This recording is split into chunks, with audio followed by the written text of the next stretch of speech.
You're watching Escape Adulthood Live, your number one source for long-lasting, fast-acting, physician-approved adultitis relief. On this episode, we're talking about Dr. Seuss, mysterious toy soldiers, and the upside of nonsense.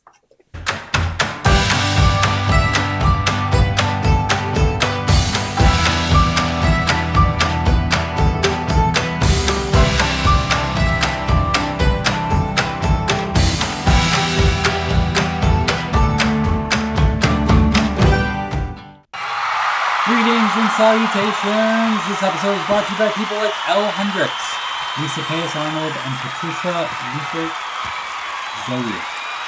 If I said that right. Sure, I butchered it. Sorry, Patricia. Their membership in the Wonder and Whimsy Society supports us in this work to fight adultitis. Thank you, guys. Yes, if you'd like to annihilate the adultitis in your life, learn more about the Wonder and Whimsy Society, or just be among the first to know about our newest offerings, become an insider at escapeadulthood.com/subscribe. Happy Wednesday. Happy Dr. Seuss Day. It is indeed. So many good books. I know. Of course I have Theodore. a Dr. Seuss Funko Pop right there. What's his real name? Theodore Geisel. Theodore. And so Seuss. many good I believe books. Seuss is his middle name. Oh, really? If I'm not mistaken. You read a cool book on his life. I did, yes. Jason's been pretty We inspired talked by a little Dr. bit about Seuss that, lately. Yeah, you got a little thank you wanted to share, didn't you? Yes, top of the show. I mean, right when we went live, Mary Beth Dyke shared the show like immediately because I was sharing it too, and I saw that she had already shared it. Thank you, Mary Beth, one of our Wonder Whimsy Society members. We appreciate that, guys. We're always just looking to get into the scroll of someone new, and that's one easy way to do it is just by keep putting it out there. It's a good way to be in the Adultitis Fighter army, isn't it? And speaking of that, yes. I didn't even mean that to be a segue, but seriously? It turned out to be, yeah.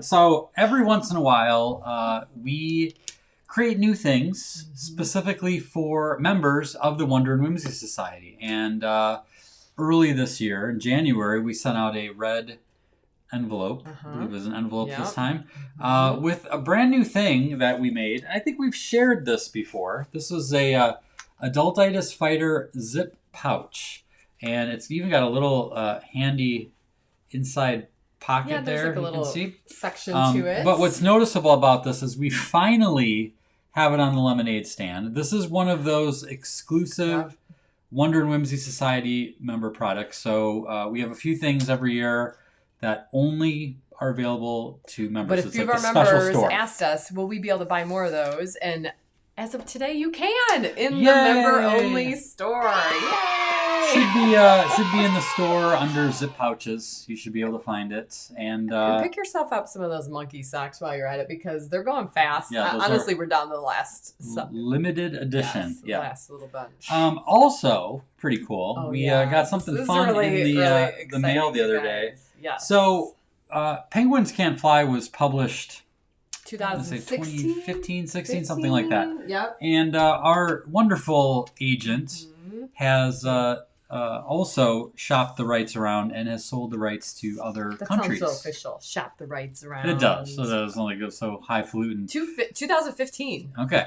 So there was a Korean version of the book Penguins Can't Fly, and there was a Chinese version. Apparently, we only go to places where they have the Olympics. They love us in Asia. Yeah. The Olympics. So there'll be an Italian version in a year or so. You hear that, Michelle? Hopefully. All right, let's do that. But what's cool is we finally got a copy of the Chinese version. Which, right here. Look at this side by side, you guys. By the way, you see what's cool, and this is very cultural, is the binding is on this side here.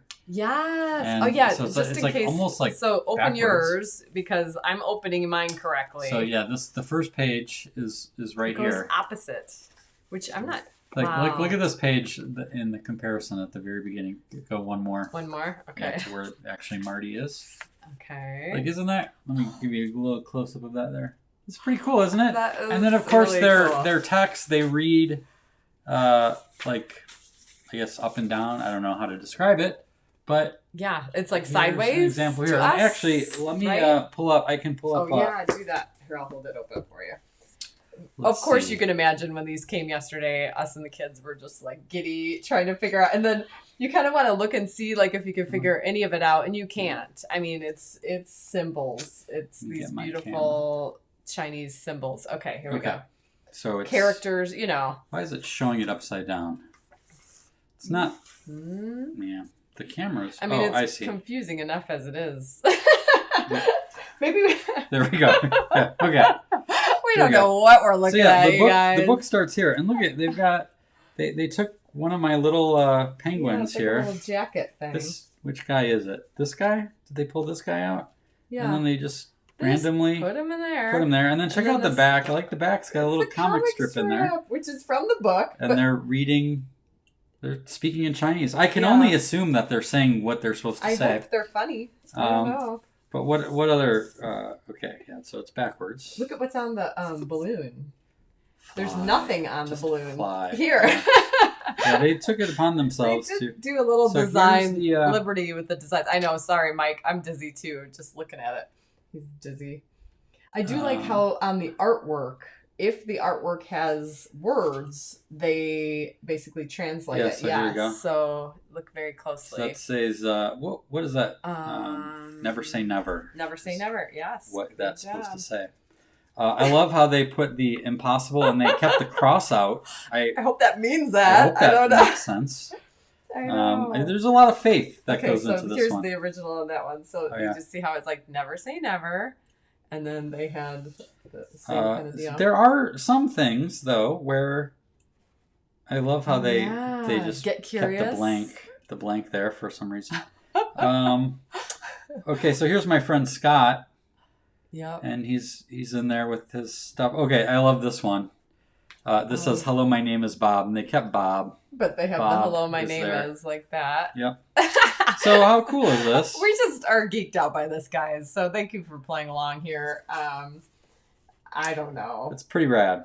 Does anyone who's watching tonight, can you read any of this? Can anyone read Chinese? But yeah, they totally adapted the art to make it make sense. So let me go back to our main. Just kind of fun. I mean, I'm sure this is definitely one of those perks for any author who gets published when it starts getting bought in other countries, just to see what they do with it. We kind of geek out on it. It is pretty cool. So thank you for the. Wes says, Jennifer. I used to be able to read some Chinese, but it's been many years. Yeah, it's one of those things that it's one thing to learn if you're from the West to learn Spanish or German or French or whatever, but like that Asian similar, is so different. I could never imagine myself figuring out. Where do you begin? Yeah. Right? Yeah. Thanks for all the nice words. So we thought it'd be kind of fun to share that with you guys. And so it's Dr. Seuss Day. Yes, I think it's his birthday. So we gotta celebrate. So we're gonna share a few facts that perhaps you didn't know about Mr. Dr. Seuss.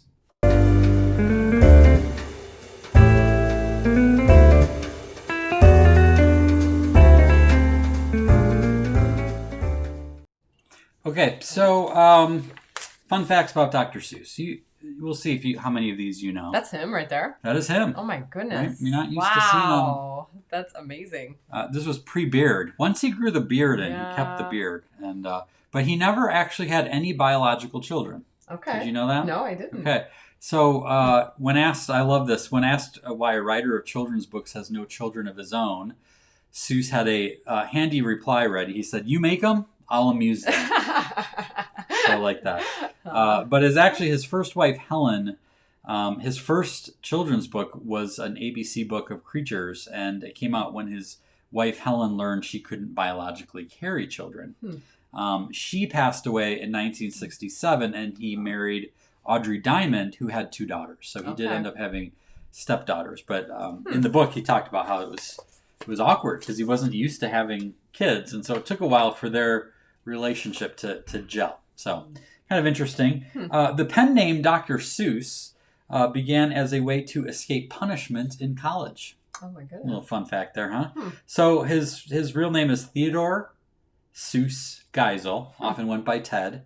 In 1925, in the midst of the Prohibition era, Ted and his friends were caught drinking gin in his Dartmouth dormitory room. As punishment, Seuss was stripped of his editorship at the college's humor magazine, Jack-O-Lantern. However, he continued to publish work under a variety of pseudonyms, including T. Seuss. Several other varying monikers, such as Dr. Theophrastus Seuss, appeared over the years, which he eventually shortened to Dr. Seuss as his go-to professional pen name. Interesting. So here is a shot of him in his La Jolla studio. More on that detail later. Yeah.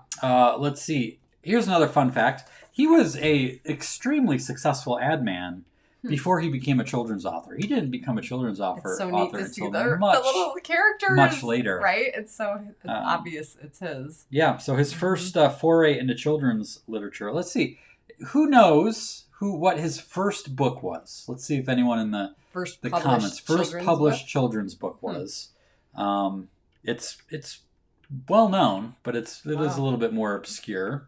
So let's see if anyone has that. In the meantime, before he started doing that, he had a very successful career in advertising, writing copy, drawing advertisements for Standard Oil and Flit bug spray, which was actually his most lucrative work.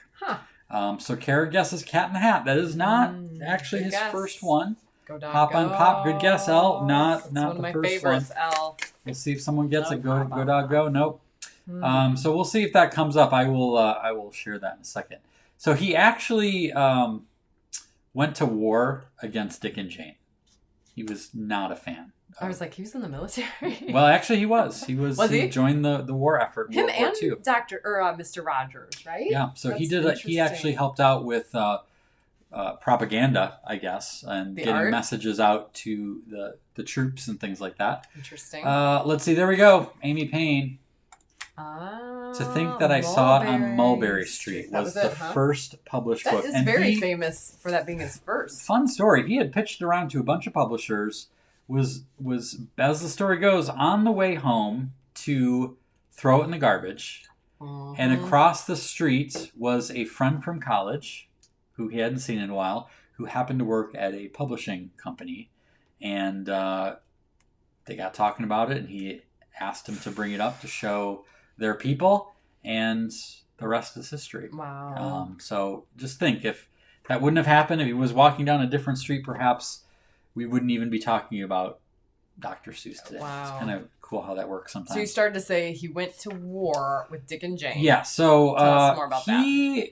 Once he got into the children's book game, he hated how boring the Dick and Jane books were. They were meant to be early readers. They had very small, limited vocabulary, and they were boring as hell. So, like raise your hand if you've read a Dick and Jane book. I bet there are going to be a lot of hands up because did you? We had them. Yeah. Oh. A typical line would be, "Look, oh look, see Jane," and he took children seriously, which is, I think, what was a big thing, is that he did not try to teach a moral. Now, some of you might read the books and be like, well, there's obviously morals in his books, and there were, but they weren't necessarily hitting you over the head.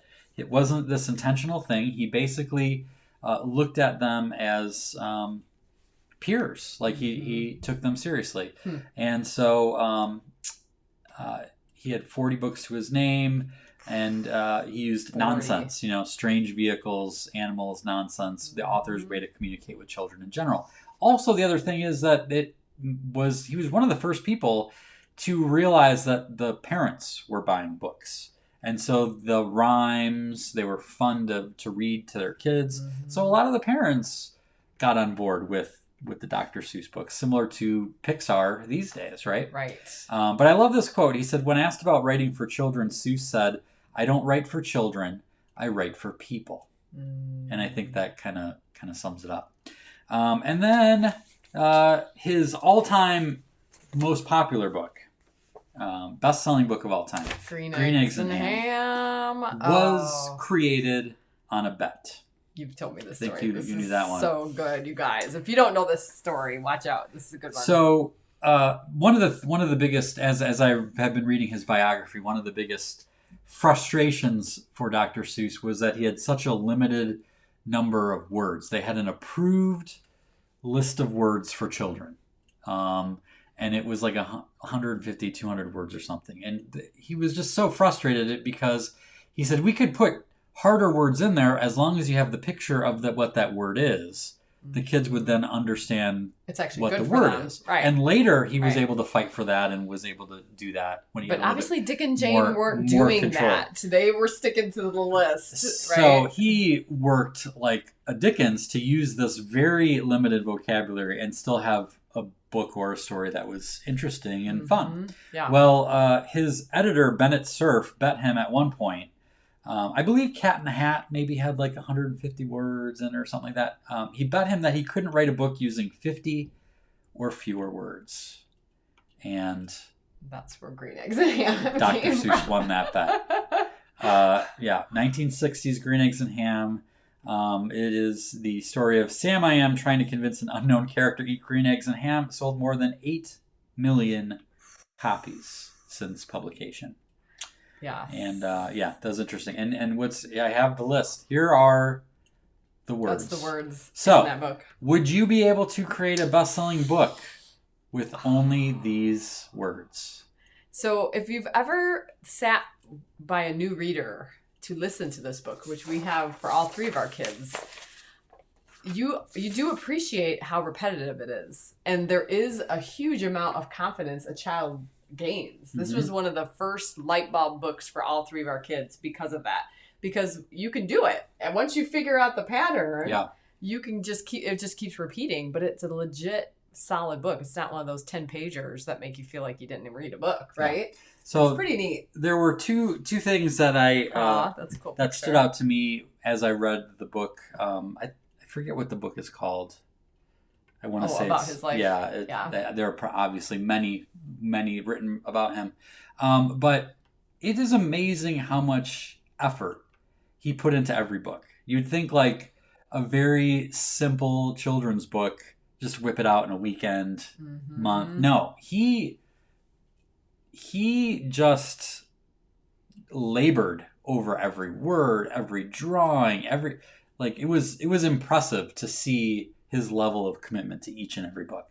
And then the other thing that kind of struck me that was interesting. So this is a picture of him in his studio in La Jolla, California, and it had this beautiful vista of the ocean. And this is just north of San Diego, right? Yep. Yeah. And what struck me is that he moved into his studio in La Jolla at the same age that we moved here to Sheboygan.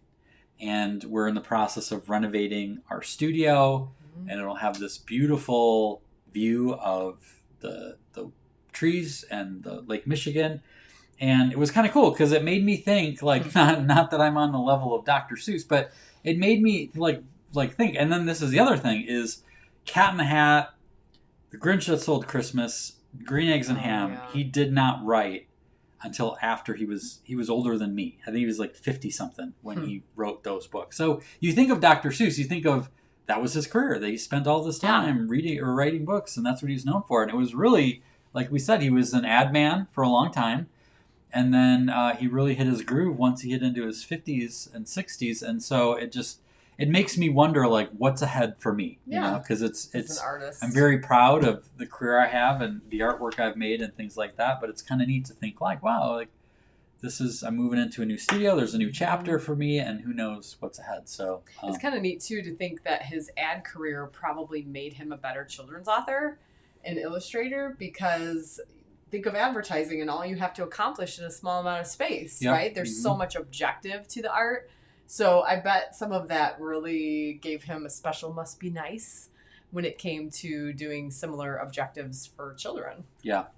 His wife, Audrey, his second wife, was quoted as saying that it was hard for her to imagine him doing the work without having that view and that studio space. Like that, she thought that really played a big role in his productivity. So we'll see. I'm hoping that it's the same for me.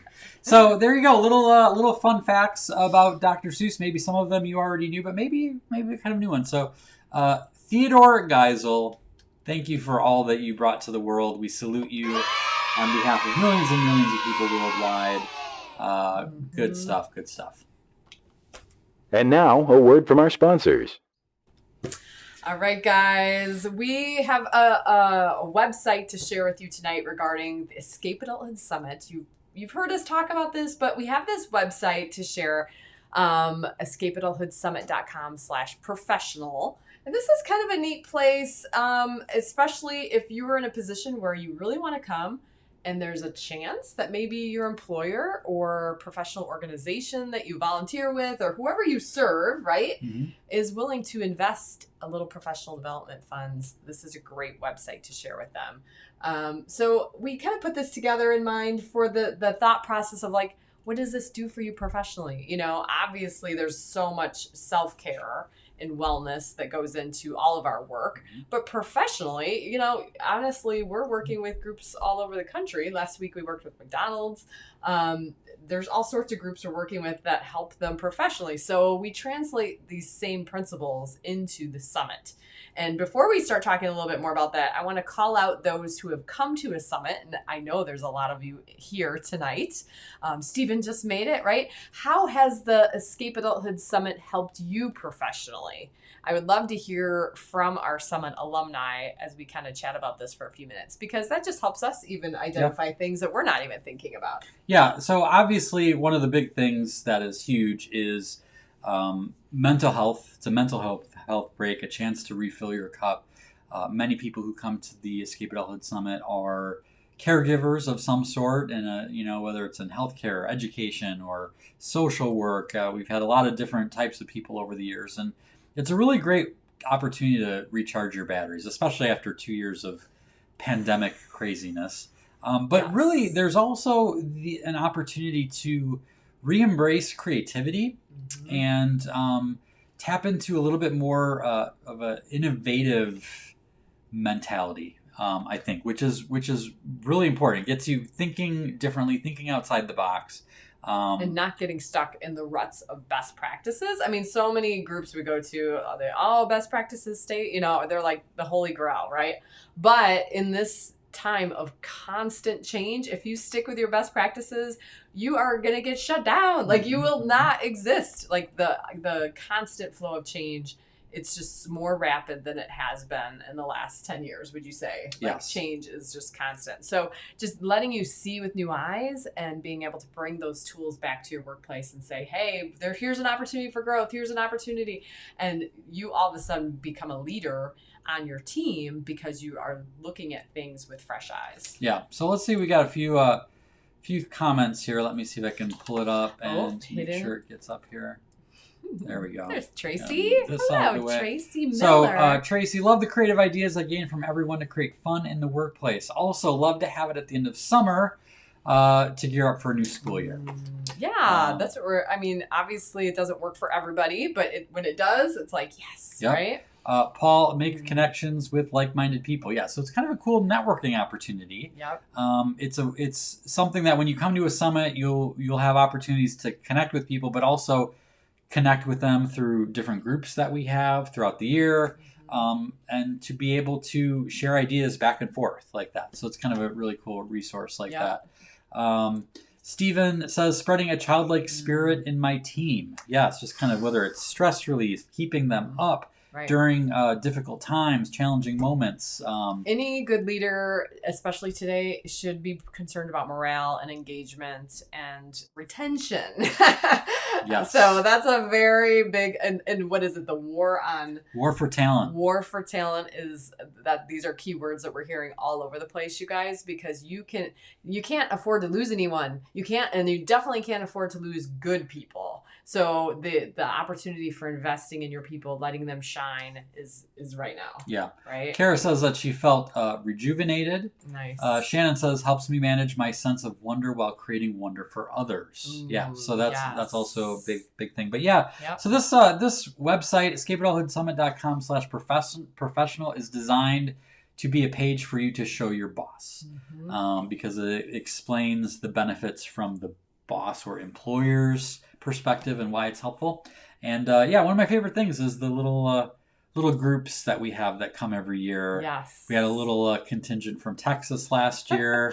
We were adorable. One of them was a Packer fan. Nick, is he on tonight? He was a Packer fan. He went up to Lambeau Field. We're like, from Texas? Like, I don't understand. Yeah. So it was fun. But yeah, so please check out the website. You'll even see a friend of ours, Michael Scott, will welcome you at the top of the website there. You'll see that we don't take ourselves too seriously, but we do take this work pretty seriously, as you guys know.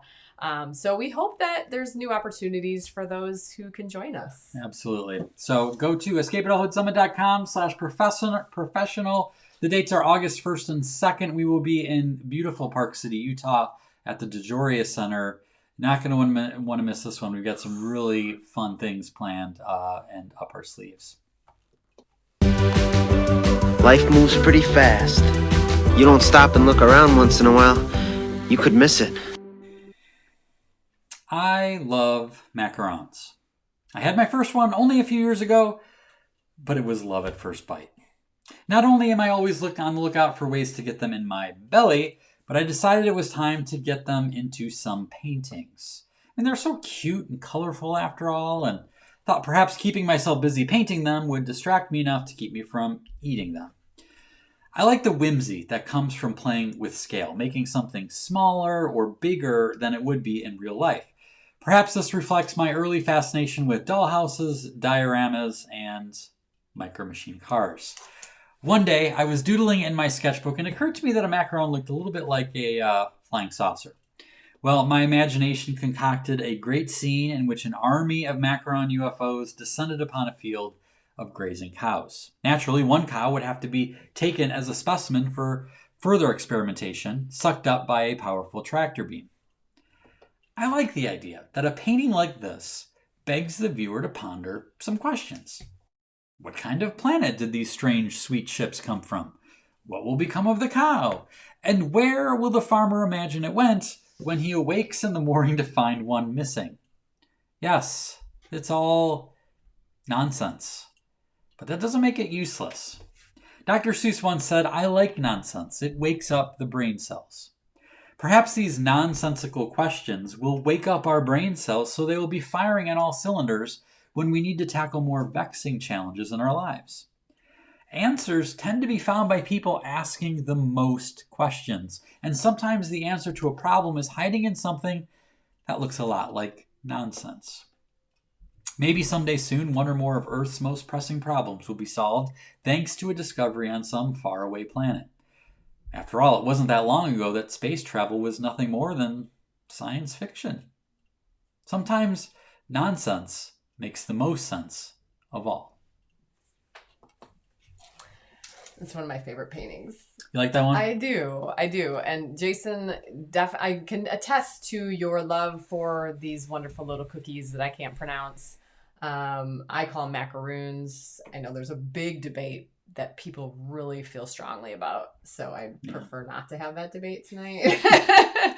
I would prefer to be eating one right now. I agree. We need a bigger budget for the show. We do. I mean, we knew Sheboygan was a good place for us, this good size, because there is a place in town that sells them fresh. So we're like, okay, it's big enough. We can live here.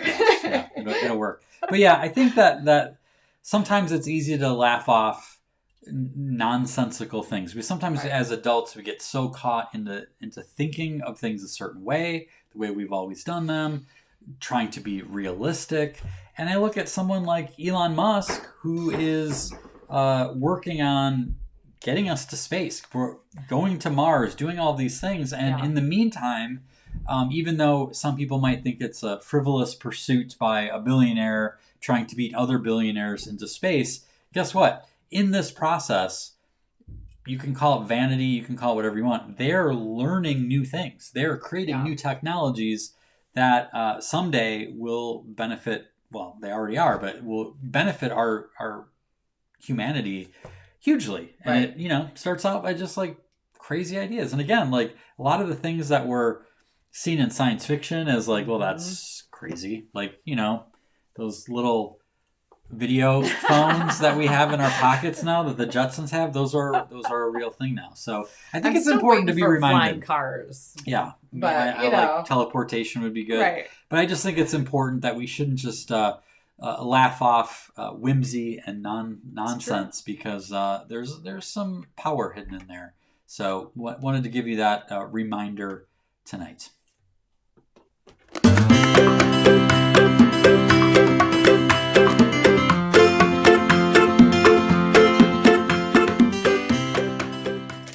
All right, friends, you know what time it is. It is time to get out your crayons, colored pencils, markers, even if it's just a pen and the back of an envelope, something to write with, something to write on. Join us now and let's draw. And I want to call anyone out who's watching right now, even if you're watching the replay. You. I'm talking. I'm talking to you. Have you drawn with us before? Yeah, I thought so. It's time. It's time to draw. You know, you have something around you to draw with, a pen. It doesn't matter. Do it. All right? In the words of Ben Stiller in some movie, do it. I don't know what it was. All right? This is going to be a fun one tonight. So here, we're just going to take it step by step, one by one. We're going to draw a little circle, okay? Helen said, are you pointing at me? Am I? You know. You know if I'm pointing at you. You know. All right. A little circle on the side of the page. Somewhere in the middle on the side, right? Mm-hmm. Let's draw another one. Another little circle. All right. Now let us draw a line just like that. Okay, good. Now we're gonna draw like a little wavy line, almost like a real thin S. Okay. Ooh, that's very thin. Yeah, real thin, smushed S. Okay. All right. Now we're gonna draw we're gonna extend the top and draw a little bump, and then we're gonna draw a little smaller bump. And then we're going to bring this one on and connect it down here. Okay. Now I'm going to draw a little line like this. Okay. And then we're going to put a little oval in the middle. Ooh, Kara. And we're going to make a little wavy circle. Ooh. This is kind of a fun line to draw. Just a little wavy circle around that first one. And then we'll do another one around the other circle. I love how you know exactly where to put the waves so it looks exactly like what it's supposed to be. Yours looks just fine. I know, but have you it, like, made perfect. Fried eggs in the morning? You know those little whites. I don't make them anymore because they go wherever they want to go. Ben is in charge of our eggs every morning. All right, so we gotta make a little whimsy here. We're gonna draw a couple little smiley faces. Yes. Okay. I'm gonna do that for both of the eggs. All right, and then I'm gonna do my ham over here, and I'm gonna give him a different kind of a smile. I'm gonna do a little triangle, upside down triangle like that. Okay. And then we're gonna give him some little feet. Aww. Just little sticks, with little feet on the bottom. I am with Christy. How did we not wear our green eggs and ham shirts today? I couldn't find mine. Really? Yeah, it might be on my side of the buried closet. somewhere. Sometimes the kids put away all of our laundry now, which is wonderful. I'm not complaining, but I do find that there's some misunderstandings. Yeah. So then you lose something for like 3 months. So to little tribute to Dr. Seuss, I'm going to put like a couple little lines by the little ham bone there. And then down here, I'm just going to kind of do a little scribble. Oh. And it kind of has, if you look at his stuff, there's a little bit of that going on there. Yeah. Scribble. All right. Nice. Now I'm gonna get some green. All right. Gonna color this in a little bit. Kara said this is excellent. That sounds like something Steven would say. I know. No, he has not made a pun about this yet. Steven! Open the doors, because here they come. Steven's tired after work tonight, maybe. You know, that's okay. Making up for the shirt by hamming it up. Was that there all along? Did I miss it? Right, You don't disappoint. Coloring in our green eggs, green ham. Okay. Check again. It was there. Oh, man. Right. I get proven wrong a lot, don't I, Jason? No comment. And that's how we stay married for 22 years. A lot of no comments. Well, this is turning out. How's you guys' turning out? You guys doing it? How's you guys is turning out? How's you guys' Is that a Midwest phrase? You turn guys into plural. You guys is. All right. So as you know, I always like to add a little bit of a little extra. And I'm doing more work here because you got the white background, so you don't have to do the egg yolks like I did. I'm going to color in his little mouth. All right. Then I'm going to add a couple little highlights. I'm going to take a little bit of a lighter green color. And I'm going to put a little dot here to give that little feeling of a shiny yolk. Oh, that's cool. And I'm going to put a little... You did lighter? Oh, that's tricky when you... You can't do that. But you know what? If you're working as imagine a lot of people are, you can go the other way with the shadow. So if you get a little bit of a darker green, yeah, and on the opposite side, okay, draw a little line down here along the edge, and you can do the same thing for the ham. Jennifer's daughter Riley, Miss Talented Singer Riley, says, "I do not like them, Sam. I am." I'm gonna so need to read this book before bed. It is so fun to read. And I'm gonna draw St. Patrick's Day breakfast. Good idea, shadows Brenda. Under here. It's like a take two. If you didn't do it this morning, right? We've got our green eggs and ham. So let's show the class. Oh, there's my little guys. Good work, Kim. You know, they were fun. I like these little guys. All right, I really want to see what you wrote, what you drew, because you did a good job. There were some tricky parts, but you persisted. You hung in there, and it's amazing. So please send us a picture of your green eggs and ham. Where do they send it? Well, they can send it to kj@escapeadulthood.com. And whether you're watching, doing a replay, you might be watching this 6 months from now. I'm talking to future you. You can still send us a drawing at kj@escapeadulthood.com. We love even putting if it's not Dr. Seuss Day. Yeah, we put all kinds of old ones on here. This week we just have a couple from last week we wanted to share. We're already kind of running a little bit long. So Jennifer, great job. This is more than what I drew. Obviously, I told her I just want to go to Pizza Hut Pac-Man and a in ghost. 1985 with a quarter and just play Pac-Man. She took it next level. Love it. I know. And then so Steven, I love what Steven did here with Marty. Made him a little pixelated. I know. He's so cute. 8-bit Marty. I love him. I feel like maybe that'll be my next t-shirt design is an 8-bit Marty balloon. That would be pretty cool. Yes. So thank you, you guys. Please send us your drawings. We love seeing them. KJ@escapeadulthood.com goes to both of us. We both get to see them. We both get a kick out of it. We would love to share your drawing on a future show.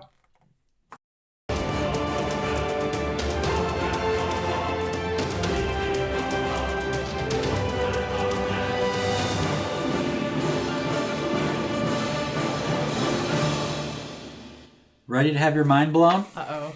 What if I told you Dr. Seuss never said the ham was green too, only the eggs were? Oh, what? That's called a green pill, is what that is. That's why that's that drawing. I've been green pilled. Yeah, so anyway, thought that was kind of fun. That made me chuckle when I came Everybody's trying to figure out how to get the ham green. Yeah, never said it was green. Never said it was. Interesting. All right, well, obviously, all of us are heavy-hearted over the conflict going on in Europe. It's a mess. And, of course, we pray for everyone involved that cooler heads will prevail and peace will be achieved. But I thought it might be useful amidst all of the ridiculousness and sadness that we're inundated with, is to kind of have a little bit of a fun, silly twist on things. All right, so let's go in a different direction for a little bit. It'd probably be good for all of our mental health. And this was a story that was passed on to me several weeks ago, and I was going to share it, and then there was a follow-up to the story that allowed me to tell both sides. Okay. So this was from our previous town of Madison, Wisconsin. Mm-hmm. Jen Miller is a PhD student. She was on her way to her office in the science hall when she came across a peculiar sight: a tiny toy soldier gazing out the window. Aww. They were everywhere. She started noticing them everywhere. They were hidden in plain sight, crouched upon outlets, standing atop vending machines, hiding in holes in the walls, hanging upside down from bulletin boards. You can see a little tiny one there, and no one knew where they were coming from. Huh. But the people who worked in the building said that the display brought them joy.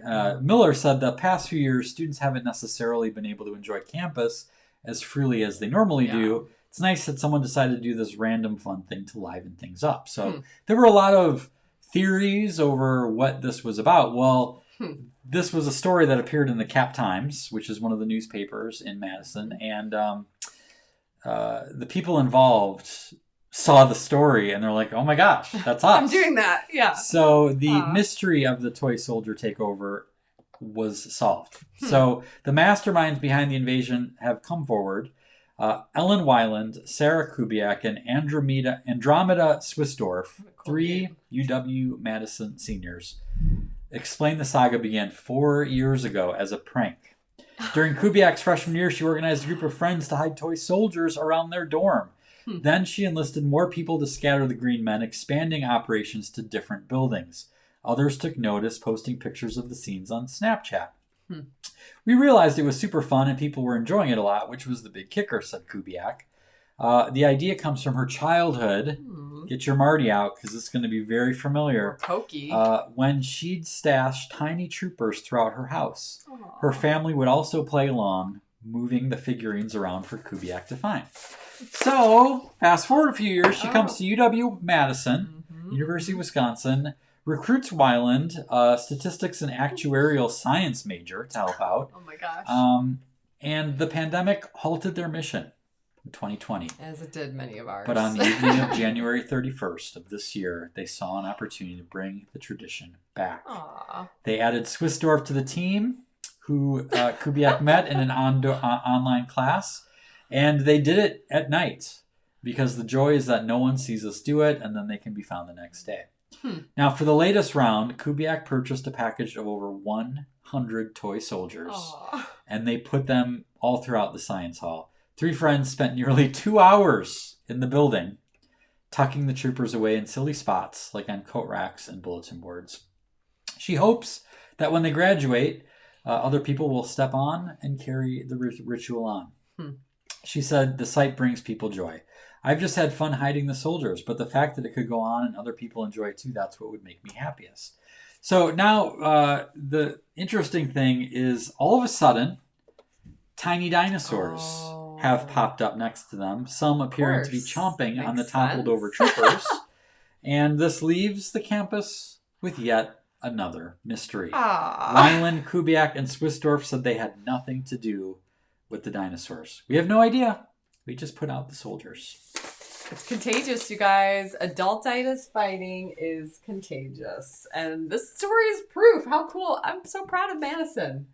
Go. I mean, that's amazing. And part of me was like, did they hear about our Marty story? Well, obviously, the concept is repeatable. Like I said, that the girl, she was a kid. She did it with her family. That's and so they brought cool. it back. So again, it's awesome. we talk about this a lot, but it can't be overstated, is that those small things, small, silly, sometimes completely nonsensical things that we do, maybe it's even just to make ourselves laugh or to entertain ourselves, we have no idea ripple effect that can have as it goes on beyond us. Well, and not to go super, emotional with this, but you talk about that in your programs, and we share this on our virtuals, that those are the things that you talk about at the end of your life, like you talk about when you have your family gathered and you're kind of going, saying goodbye to someone you love. You're not talking about the big stuff. You're literally talking about Marty and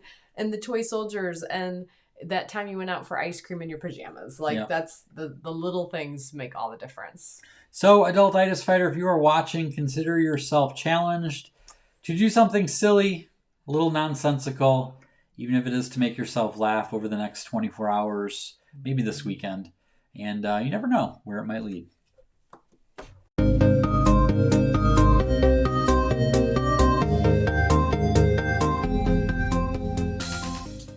All right, well, here's our question. What is something in your everyday life that you wish had been designed by Dr. Seuss? Ooh. So one of the magical things about Dr. Seuss's books is everything in there looks like it was designed by Dr. Seuss. He's got fantastical vehicles and animals and even, kitchen tables and how, funnel systems and instruments and all kinds of things. So I want to know, there's one thing in your everyday life that you wish had been designed by Dr. Seuss. What would it be? You know what I wish? What? All the kitchen stuff. Like all the pots and pans, all the utensils that you use. Because the kitchen isn't necessarily my happy place, but I bet if everything was super fun and playful and whimsical. Like if all the pot handles were crooked and bent or fun colors and look like characters, it would be more spontaneous, and that is everything's so boring. Even if you get red pots, it's after a while they just kind of blend in, right? What if it was a pot that was had fur on the outside? I could see. Do you have to wash it with shampoo, or how does that work? Yeah. What do we got? Okay, well, Kathleen, let's pull this comment Kathleen. down. Kathleen says a car. That would be fun. It's a good one. Yeah, I could go with that. Yep. There's going to be some sort of a horn on there, let's see. Paul, my job description. Yeah, it was in rhyme. Just Your rewrite job it description and was in see rhyme. if it goes over, That would be a fun project. It would be. I'd love to challenge someone. Does someone write your job description in Seussian rhyme? That would be rad. If you do that and send it to kj@escapeadulthood.com, there may be something fun that we do for them. How about an art studio? Ooh, I like that. I like that idea. Awesome. Shannon, I need some Seussical lampposts in my life. Ooh. Where's the lie? Right? We all do. We expect those to be in Park City by the time we get there, Shannon. Here's a flashback for longtime viewers. Tom says his bat. That's just for us. That's what I'm talking about. You take too long to describe, but that's why you got to tune in. You got to tune in. Get those inside jokes. Yep. Shia, how are you doing, Hey, Shia? Shia? Arrived late, have to leave early, but so glad to got to be here for the middle. We're glad. The middle's the best part. I think It's we're the almost gooey, done. It's the almost gooey done. center, It's like the Oreo. light fixtures. Nice. Yeah. Mm-hmm. Bill says my children's books. Aw. There you go. Let's see. Right. How about this? The bed. Magical That place would to be dream in. I like that, fun, Tracy. That's right? good. Toilet. Gonna have to point out again that is my father, Walt Kotecki. I'm sure my mom loves having her name attached to that one. Tracy Miller, how about our living room couch? See, I think the furniture She's just could going be all- really fun. I know. Furniture all the time. I'm now picturing your house like this, Tracy. Riley says parks. Ooh, yes. Yeah, the slides. Yes. The swing How sets. easy would that be? The They're seesaws. all the same. It's great. Man. Hey, true. Dorothy, how you doing tonight? Oh, Fridge. Dorothy. I like the Ooh. fridge. I wonder what kind of features Be she like could all have. like wavy. Oh, and yeah. and it would be Fun like color- polka teal dots or or- polka dots, something like that. Mhm. Yeah. Mary Beth, my home office. That would be rad. Do I like it. that. I like Do it. it. Do it. Jennifer's just like the world. Just the world. I'd love Let's to just live make in the the world. world like Dr. Seuss. Yeah. Staircase. Yeah. Yes. Goes like this, right? We Goes up, recently down, had a all over. spiral staircase in a rental home that we were in Key West, and it was pretty like you did kind of smile when you walked it. Not with your suitcase though, but you No. did that. Grocery store like that, where you can pick up your roast beast at the grocery store. Green eggs and ham. Be good. Yeah, that would be awesome. Kara says her wardrobe. Ooh. Gail, our tractors. Oh yeah. Yeah. Just what colors? That would be so Like much that. fun. Helen, schools. Yeah, schools could use it. Should be. Schools could use some help. Yeah. We drive by schools and I can never tell if it's a prison or an We're like, educational why are there system. no windows? Oh. Amy paints as her dog. Oh. The little reindeer ear, her horn sticking up. Aw. Pretty good. All right, you guys. These are Well, great. thanks for playing with us. That was fun. You're gonna keep sending those in. We'll pick a winner at the end. Do we remember who was last week's winner? Do I have it? It was Heidi. Heidi Kallstorff. Yes. Right? Yes. Congratulations, Heidi. Yep. So yeah, we'll pick a winner, send out a gift card. We have some special guests coming next week. by Yes, the we way. do. Very Yes, we do. special. And VIPs. VIPs. And so don't miss it. It's going to be pretty awesome. Also asking for special prayers for one of our past guests, Luke Soderling. Keep him in your prayers. Just add them to your list. Just going through some health challenges. We hope we just put our thoughts and prayers. If you remember, he was on the wheel that he survived in the wilderness for, was it like 60 days or something like that? So Crazy. that was one of our fun interviews to go back and watch one of those. And interviews. since then, by the way, our kids wrote him letters and he's written them personally back and had a nice, neat little go-to. He's such a good guy, you guys. So, Yes, he is. so anyway, but next Sending week, him the best. And so keep in mind, if you are interested in the Escape Adulthood Summit, we hope you'll consider joining us. Tickets are selling briskly. briskly. Was that a Curious George reference from the, Oh yeah. briskly? We watched every episode of Curious George. Wasn't bad. It was like not like pretty Barney good. or the Wiggles. It was I could do Lucy's Curious favorite. George. Anywho, Escape Adulthood Summit coming to Park City, Utah.